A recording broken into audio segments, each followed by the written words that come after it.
हम आपको मुंशी प्रेमचंद्र की लिखी कहानी तगादा सुना रहे हैं। सेठ चेतराम सुबह सवेरे घर से तगादे पे निकलते हैं। रास्ते में इक्के पे सवार होकर जा रहे होते हैं, लेकिन अचानक से ही बीच रास्ते में सेठ इक्के से उतर जाते हैं। सेठ चेतराम जैसे ही इक्के से उतरते हैं, उनको एक औरत मिलती है।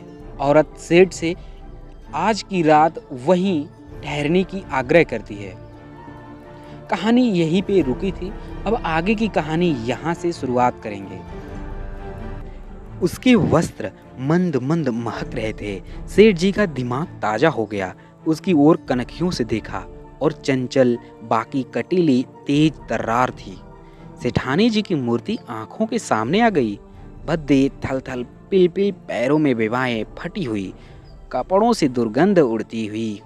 सेठ जी नाम मात्र को भी रसिक न थे, पर इस समय आंखों से हार गए।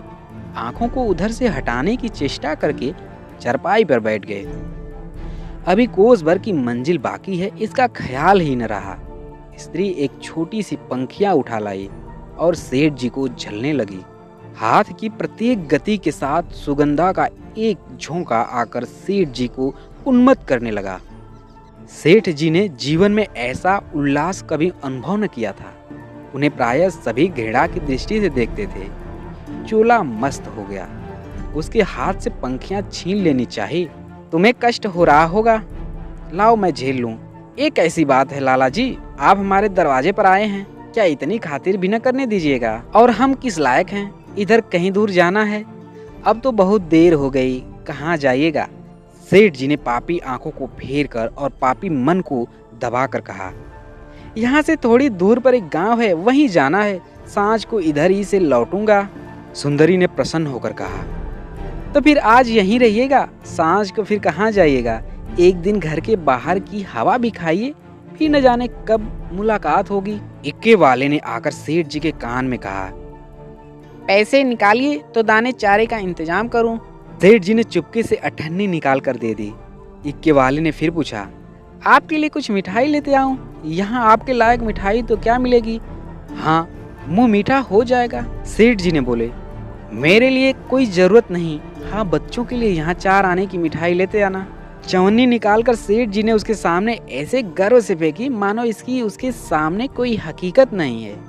सुंदरी के मुंह का भाव तो देखना चाहते थे, पर डरते थे कि कहीं वह यह न समझे लाला चवन्नी क्या दे रहे हैं, मानो किसी को मोल ले रहे हैं। इक्के वाला ने चवन्नी उठाकर जा ही रहा था कि सुंदरी ने कहा, सेठ जी की चवन्नी लौटा दो।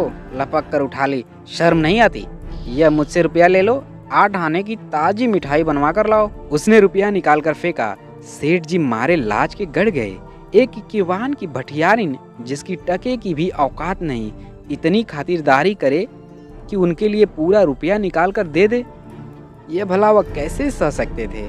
बोले, नहीं नहीं, यह नहीं हो सकता। तुम अपना रुपया रख लो, मैं रुपया दे देता हूँ। यह लो, 8 आने की ले लेना। इक्केवान तो उधर मिठाई और दाना चारे की फिक्र में चला।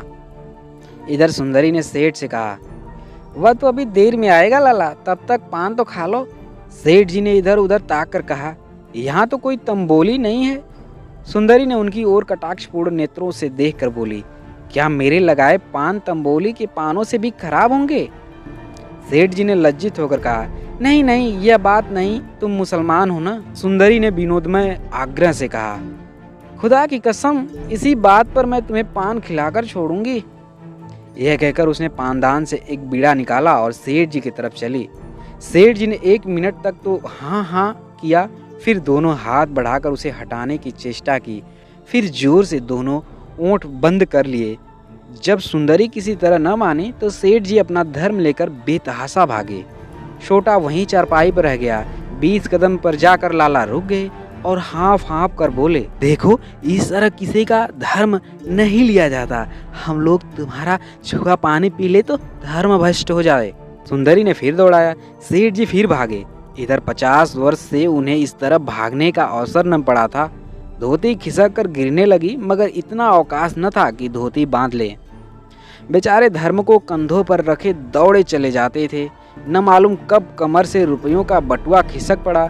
जब एक 50 कदम पर फिर रुके और धोती ऊपर उठाई, तो बटुआ नदारद पीछे फिरकर देखा। सुंदरी हाथ में बटुआ लिए उन्हें दिखा रही थी और इशारे से बुला रही थी, मगर सेठ जी को धर्म रुपये से कहीं प्यारा था। 2-4 कदम चले फिर रुक गए।